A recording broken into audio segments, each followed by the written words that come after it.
So, I recently watched a brilliant CNN piece by Larry Madowo on Corneille Nangaa, the rebel leader in the Congo, and it left me with so many questions.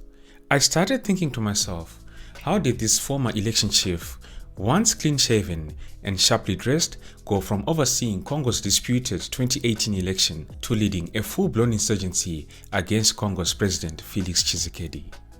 Today, as head of the Congo River Alliance and allied with the notorious M23, Corneille Nangaa has seized cities like Goma and now vows to march on Kinshasa, Congo's capital. So what's the deal with Corneille Nangaa, the former election chief turned rebel, maybe even warlord? Let's start from the very beginning.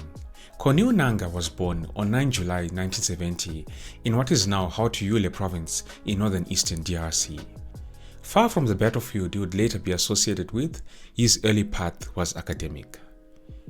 He studied economics at the University of Kinshasa before working with international organizations, including the United Nations Development Programme. Now, before we get to the part of the warlord, or the part where he becomes a rebel, let's remember who Corneille Nangaa was supposed to be. On paper, he wasn't some rebel commander. In actual fact, Corneille Nangaa was a technocrat, the kind of guy whose bio sounds like it belongs on LinkedIn. Let me read you just a piece of it from this website that I found called the ACE Electoral Knowledge Network. At the time of this entry that you're seeing here, Nangaa had 11 years of international experience, 7 in democracy and elections. The man worked with the European Union, the United Nations, as well as an organization called the IFES. Corneille Nangaa worked on projects in Ghana, Senegal, Kenya, Burundi, and even Cameroon. According to this bio, he even helped set up a network of election bodies across Central Africa. The man is also fluent in English, French, Swahili, and Lingala. Corneille Nangaa's political breakthrough came in 2015 when then President Joseph Kabila appointed him to lead the Independent National Electoral Commission, or the CENI. This was a powerful role. This organization was responsible for executing Congo's national elections. Under Nangaa's watch, these elections were repeatedly delayed. For instance, a vote scheduled for December 2016 was pushed back by 2 years, finally taking place in December 2018, a contest he controversially declared Félix Tshisekedi had won. Corneille Nangaa's tenure at the elections body was also marked by more controversy. According to the United States Treasury, which sanctioned Nangaa in 2019, the man was part of a deeper scheme of fraud and self-enrichment that was happening at the CENI. Investigators allege that under Nangaa's leadership, this organization became a vehicle for embezzlement. It is said that senior officials used shell companies to siphon operational funds. Fuel that was purchased to power registration offices was resold for profit, while voters in opposition strongholds like Kasai were left unable to register. Corneille Nangaa was accused of negotiating discounted fuel rates, pocketing the difference, and ordering fabricated receipts to cover the gaps.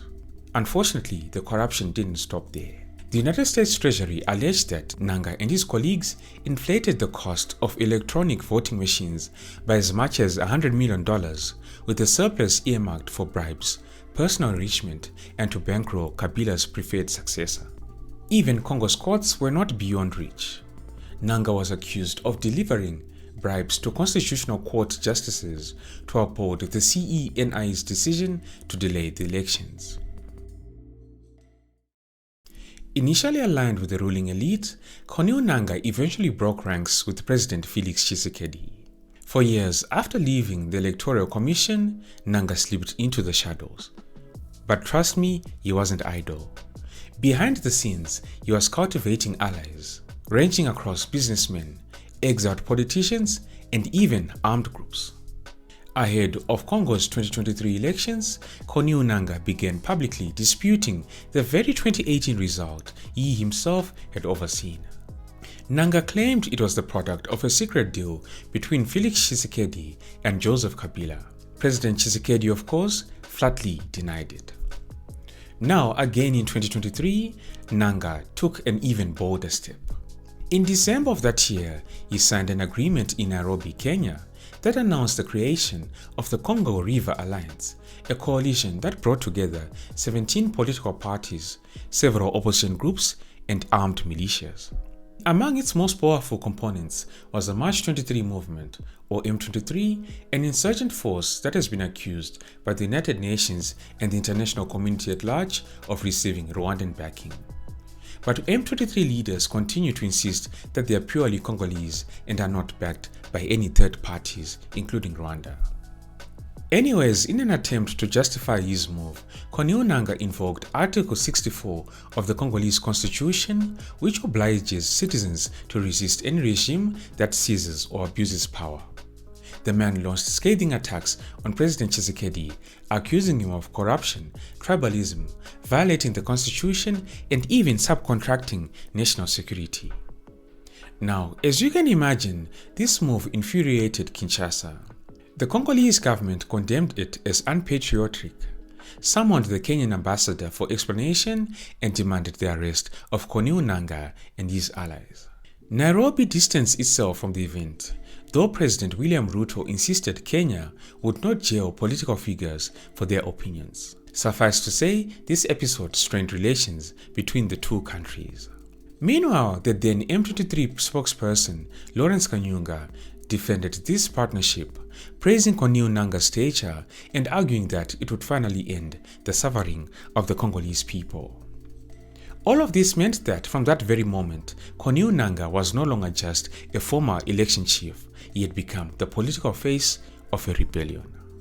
Fast forward a few months later, in August 2024, a military court in Kinshasa sentenced Corneille Nangaa and several M23 leaders to death in absentia for treason, war crimes, and insurrection.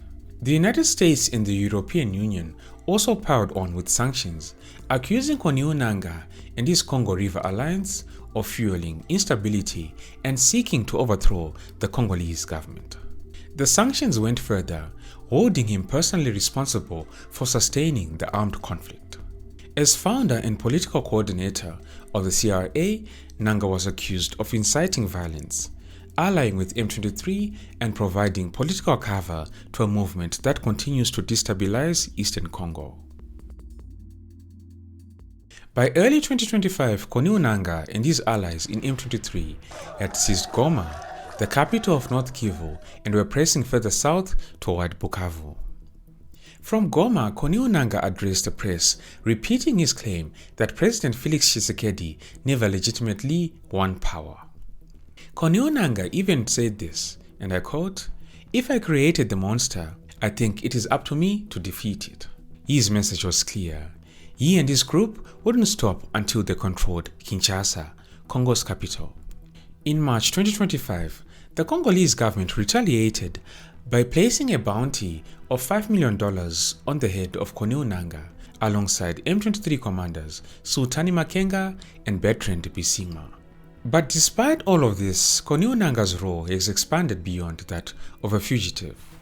The man continues to address rallies in cities under the control of his alliance, presenting himself as a political leader as much as a rebel commander. Again, he has repeated his alliance's aim, which he says is to march to the capital Kinshasa, overthrow President Félix Tshisekedi, and rebuild the Congolese state from the ground up. He insists that President Tshisekedi has presided over nothing less than a dictatorship, a government that jailed its opponents, silenced dissidents, and drove political leaders into exile.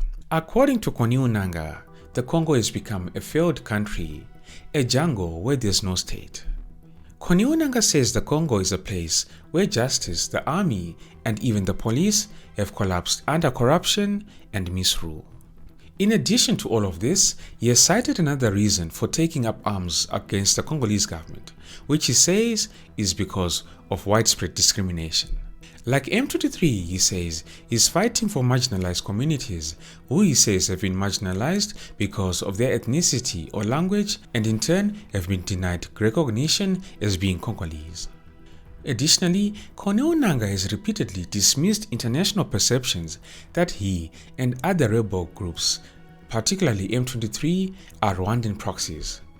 He says that their struggle is Congolese at its core. And ultimately, according to Corneille Nangaa, his alliance wants to reduce violence by creating an organized state with order, justice, and a non-corrupt administration. In order to sell that vision, Corneille Nangaa has made a deliberate move. He has stepped in front of the M23 and presented the Congo River Alliance as a national project. Many analysts say that Corneille Nangaa is trying to broaden the rebellion's appeal beyond the Tutsi community historically tied to it. Corneille Nangaa casts himself as the political architect of a wider Congolese movement, not just a figurehead of another ethnic militia. So Corneille Nangaa's transformation from electoral chief to rebel commander raises an uncomfortable question. I think it's fair to ask if he's really a visionary or if he's just an opportunist who reinvented himself when the tide turned. In his speeches, he talks about refounding the state, ending corruption, and building a modern Congo. But to his critics, it looks more like the ultimate career pivot.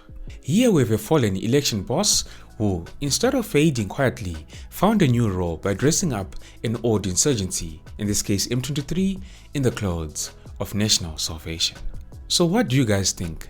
Let me know in the comment section below if you think Corneille Nangaa is a genuine revolutionary or is just a mere opportunist who sees a gap in the chaos that is ensuing in the Congo. Don't forget to like and share the video if you enjoyed it. Thank you all for tuning in. This has been Tatenda for African Biographics. Until next time, cheers. Have a good one.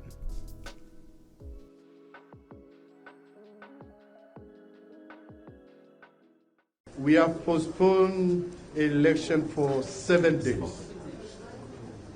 And the election is going to take place on the 30th of December this year. This postponement is due to a technical constraint related to Kinshasa province.